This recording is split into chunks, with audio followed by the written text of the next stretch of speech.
Who are the top recruits visiting the Florida State Seminoles this weekend?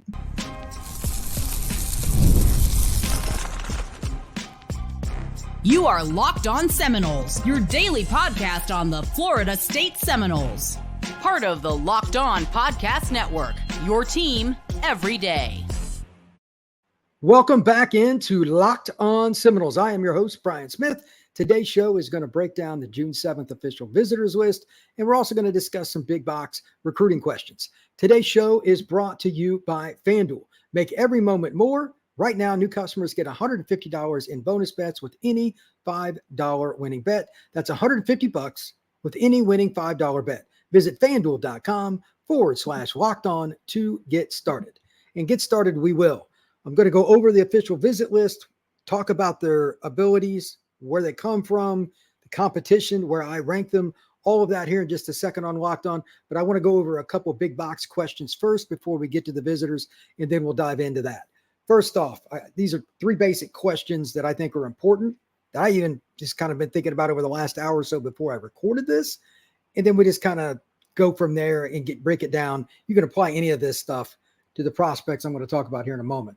Best bet to sign this weekend, you could say a 5-star or whatever overall too. Everybody always wants to know that question, which, by the way, I think is Vernell Brown. I think he'll eventually be a 5-star. But at the same time, the best bet from this weekend, I'm going to go Max Buchanan. He's the offensive lineman from Seminole High School. I know Max pretty well, so it's an easy pick for me. I think Clemson, I messaged with him a little bit ago. He had a good visit there last week, and there's certainly a threat.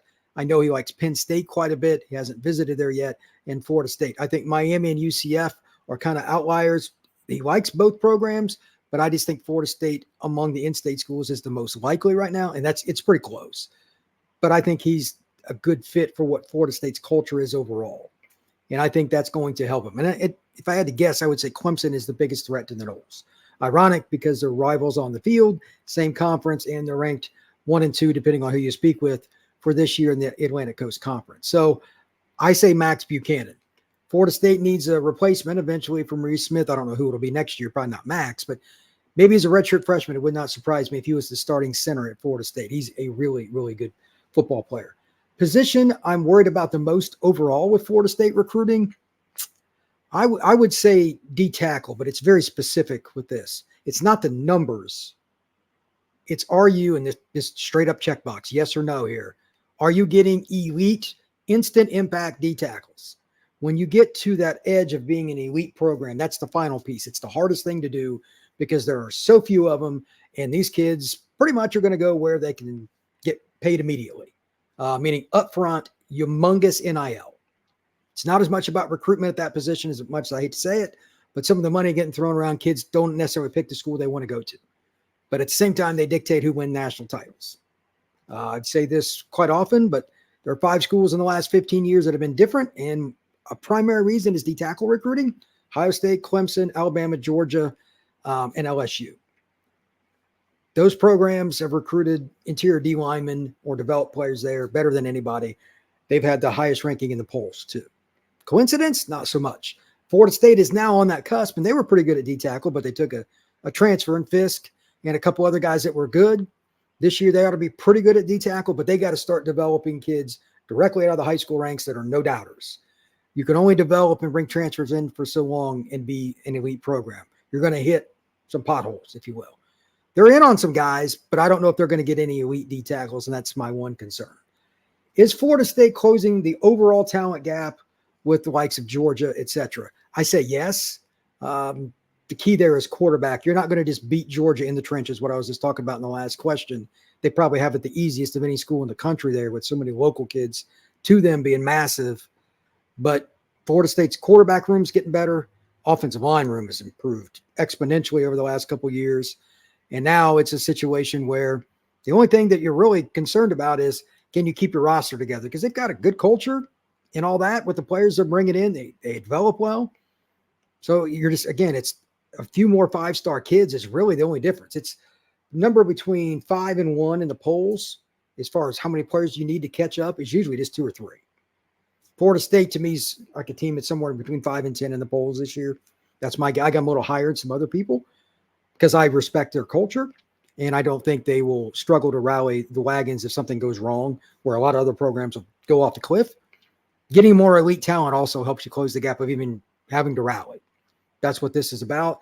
So I think they've closed it a little bit at linebacker. This linebacker group they brought in last year, a couple really good players, a little underrated, by the way. Parrish, as I've mentioned several times, is there. And they're in position to do it again this year. They have completely, Norvell and his staff, backloaded the official visit list compared to other schools. Their June 21st list is probably the best in the country. So I'm not going to know as much as I'd like right now, but I think they're in position for another top 10 class. Unfortunately, again, not going to know very much until July on a lot of these kids because they make their decisions then, is what it is. But Florida State starts this weekend with some of the bigger names, and then when we get to the 21st, it's a humongous list. It'll take me quite a while to do that show, probably a two-parter. I don't think we'll know how much they've closed the gap with Georgia until something else, though.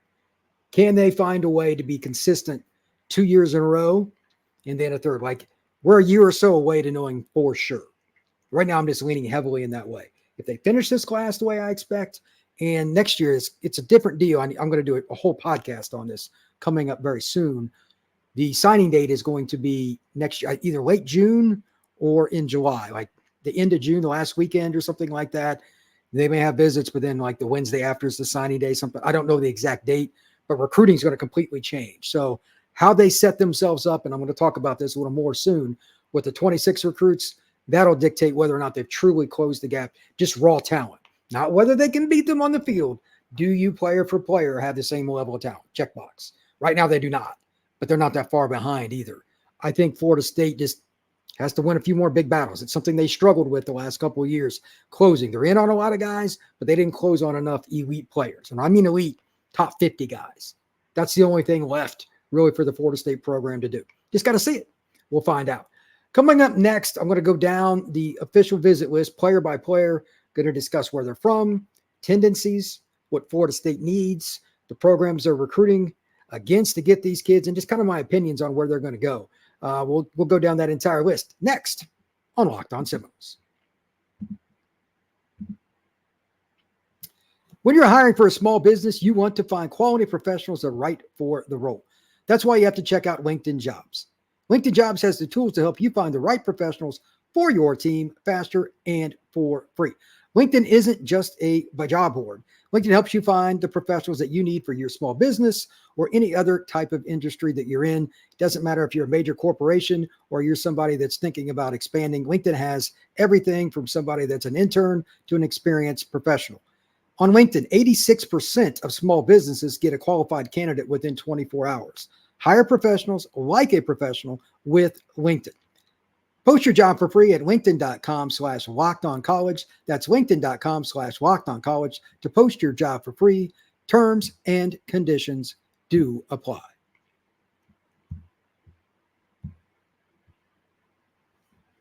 The June 7th official visitor list for the Noles is impressive. It's not a massive list, but it's impressive. Again, we're going to go down the list. I'm going to give my own personal ranking with each kid, where they're from, etc., and some of the competition. So let's dig into it here. I don't think anybody's going to be shocked by any of these names. Most of these names have been brought up if you've checked any sites, you listen to this podcast, etc. So we'll kind of figure it out there. But I like this list quite a bit. There's nobody on here I'm like, I don't know if he can play for Florida State. So, as a matter of fact, I'm going to go ahead and just share my screen for those of you on YouTube. I believe that we're looking at an opportunity to see Florida State get a couple of these kids to commit, possibly. Not sure exactly, but we'll find out here pretty soon. I think it's a pretty good opportunity for Florida State to get at least one. I'm going to say at least one beginning sometime in the next, say, 3 to 4 days from this list. Starting off, I'm just going to go over the kids on the list that are, well, from Florida. Let's just do it that way. I'll break it down that way. I could go to the bottom, but first off, Ethan Pritchard, linebacker out of Seminole High School, just north of Orlando. He's been committed to Florida State for quite a while. I got him as a top 250 kid. The only question about him I have, does he have enough weight to play inside and sustain it? Most kids do, but I just want to see it. I've seen him play multiple times. He's a guy that's a hitter. He's a guy that'll get after you in the run game. He can blitz. He's a good football player, and I think he's pretty much dialed in with Florida State. He may take a visit to UCF or something like that. Who knows? But I'm not concerned about him. Player I mentioned just recently, also from Seminole, is Max Buchanan. I mentioned him about 5 minutes ago in the show. Interior offensive lineman. Max will most likely play center at the college level. That's what he tells me. He likes it. It's something that will help you ascend to the highest level of the NFL because people need centers that are smart kids that really love the game. Max certainly personifies that. And he's a nasty, gritty kid. He likes the run game and all that. And he's actually, for an interior lineman, really, really good. I've got him top 150 in the country. I think it'll end up being Clemson, Penn State, or Florida State. That's just my opinion. The outliers to me are UCF and Miami. We'll see, but he likes those schools too. It's not out of the question. He could end up at any of those. Really good football player. I know Max would like to make a decision this summer. It does not mean that he will. He has opportunities with a lot of schools, so we'll see if it ends up happening. I don't think he will, quote unquote, shortchange it, meaning he's not going to be a guy that's going to just suddenly commit. Even if he has a great visit to Florida State this weekend, I doubt it. I messaged with him right before this show. He had a great visit to Clemson, but no indications that he's going to shut it down and not visit anybody else. He really does want to check out a lot of schools. As far as the next guy, Darian Clardy, he's out of Escambia High School. That high school's always had a lot of different players come out of it. Same high school Emmett Smith came from, among many others. Ole Miss, Mississippi State, Miami, Florida State, UCF. He's got a lot of schools after him. Can really run, could probably play nickel. He could probably play free, maybe even be able to play some, depending on your scheme, play some corner. Athletic enough, big enough, he could probably play on offense as well. Doesn't really matter, but being recruited as a safety by most schools, I got him as a top 200 player conservatively. I don't really know where he's going to go. I don't know him personally. I just really like his film. That kid could end up anywhere. Florida State is an opportunist. If they see a kid they like, they don't care about rankings anyway, and they do a good job in the Panhandle. Pensacola is an area they got to win, though. Like, they're the most prevalent program closest to there. It's just over 2 hours to Escambia High School from Florida State's campus. You need to win battles in Pensacola. So that's an important player.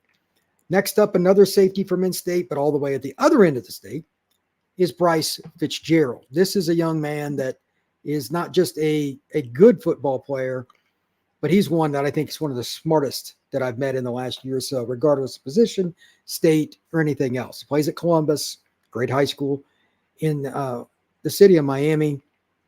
I don't know where he's going to go because I've heard UF, I've heard Miami, different things, but probably an in-state battle is what I've been told for quite a while. If there's somebody I don't know about, if that's changed in the last few weeks, I'm not sure. But these are the kinds of schools that have been after him the most. The three big names in the state of Florida, Florida State, Miami, and UF. I know Miami covets him. And considering who they have on their defensive staff, they got some really good coaches. That's a good sign. And Miami isn't alone. Like, the DB coach now at UF is really good. Will Harrison came in. Florida State obviously has an elite DB coach. All three of them liking him a lot. I may have him underrated as a top 150 kid. He's physical, plays the ball well, and he's a leader. That's the kind of guy that I want on my football team, and I'm guessing most other people do as well. Maybe the kid that I'm the most surprised with that doesn't get enough attention is the next young man. Tony Williams is a safety out of Palm Beach Central. Really good football player, but he's played corner. He can play safety. He can play man, or he can play zone. The film shows both. Makes picks in both. Reads the backfield well. Breaks on the ball as an off-ball defender in zone. But when he's in man, he has the ability to turn and run. That's the kind of kid that you want in your secondary, because today's world, whether you're in zone or not, you're basically in man a lot of times, the way teams run so many verticals and try to get safeties on smaller athletic guys. You have to be able to play some kind of man coverage, again, whether it's labeled that or not. Williams is one of those guys that can do it. Again, I think he should be ranked higher by the services. I have him as a top 200 recruit.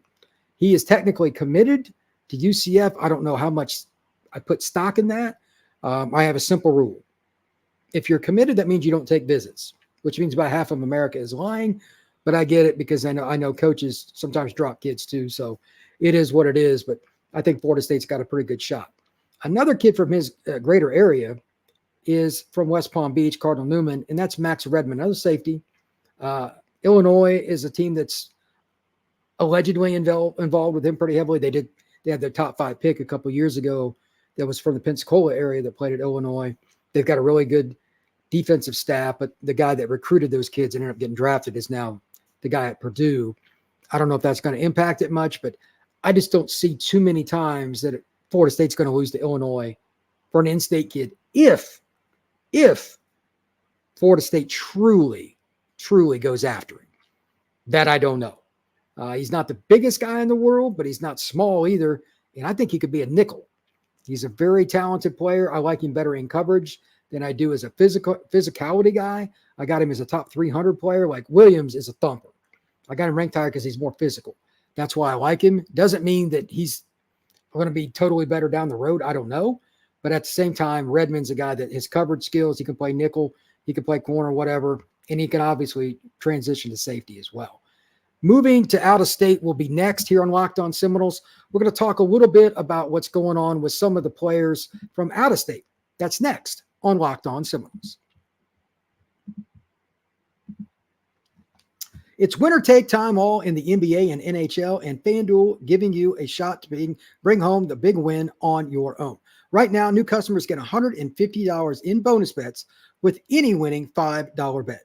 That's $150 to bet on spreads, money lines, player props, and more. Visit FanDuel.com/lockedon to make every playoff shot count. FanDuel, America's #1 sportsbook.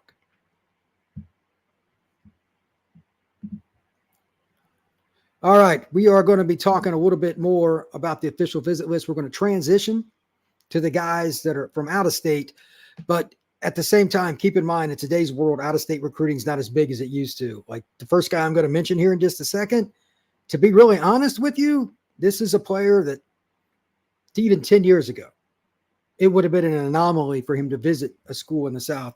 And I'm pretty sure he's going to visit multiple in the South. So recruiting has changed quite a bit, and that includes the players that you didn't even used to think about even had a chance to end up playing down south because of where they were from. The first player I'm talking about is Mr. Lofton. Chase Lofton is from the greater Omaha area. He plays at Millard South. It's a tradition-rich program. They're very dominant. I have him as a top 200 player as a flex tight end. 6'6", 215, 220. Plays more like a receiver. I talked to him once on the phone. Really good kid. He could go to Nebraska. They're recruiting him extremely hard. They've struggled to get that program back going. So in-state recruiting is important because they aren't getting the kids they used to out of Texas, Florida, California. They have struggled in that regard. I don't know if it's that important to him per se, but at the same time, I think Florida State's got a shot. They have won a lot of recruitments that I didn't think they would over the last 5 years, and vice versa. They're a hard team to predict with out-of-state kids. They have a lot to sell now, though, as a team that went undefeated in regular season last year and won the ACC. So we'll look at it from that perspective. So Nebraska, Missouri, Florida State, Texas A&M, those are the schools most likely to get official visits as it lines up, and he is supposed to be at Florida State this coming weekend.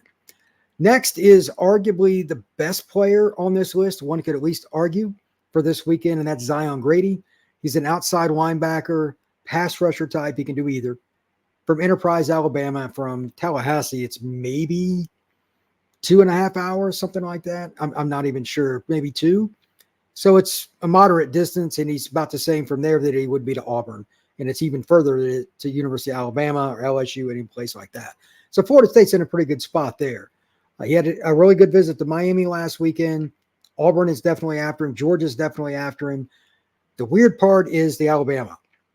I've talked about this before on the show. I've confirmed it again this past weekend. Alabama is on and off again with kids too often. He was committed to Bama when Saban was there. He retires. The new staff didn't do a good job in the transition. I'll leave it at that. They failed on the Zion Grady front. That opened the door for everybody, Florida State, Miami, and everybody else to get a visit. The Noles have as good a chance as anybody. He doesn't know as much about them, and maybe he does a couple other schools because he'd been to Auburn, he'd been to Georgia before. But now that Florida State's had this great season, they're gaining momentum on the recruiting trail. I'm really curious about what Zion thinks. This is the kind of kid under the Bobby Bowden era that Florida State found a way to win. That has not been the case in the last 5 to 10 years. It just hasn't. They dominated with edge guys. Kids that everybody said they wouldn't get. Florida State used to find a way to blow them away on an official visit and eventually sign that kid. If you want to be a top 5 program year in and year out, like Florida State used to be, this is the kind of recruitment you got to find a way to win, even if you're not the favorite. And they definitely are not. Zion Grady is twitchy. He is long. He's 6'3", 225. And he's the kind of kid that can run down players that weigh 40, 50 pounds less than him. God-given ability. This is the kind of difference maker you need on your defense. Last on this list is one of the best kids in the country in terms of being a football player and a human being. That's Osman Kroma, running back out of Leesburg, Georgia. It's the central part of the state, just outside of Albany. And he plays at Lee County, one of the best programs in Dixie. It's a 6A school, if I remember correctly. I think they're still 6A. Their weight room's like a college weight room or an NFL weight room. Life and death at that high school. It is very important. And he is, without a doubt, since his sophomore year, the guy they have been giving the ball to, running, catching. They'll do anything they can to get him the ball. They run wheel routes with him, do anything you can imagine. He has tremendous hands, despite being a running back that's a little over 200 pounds and just extremely versatile.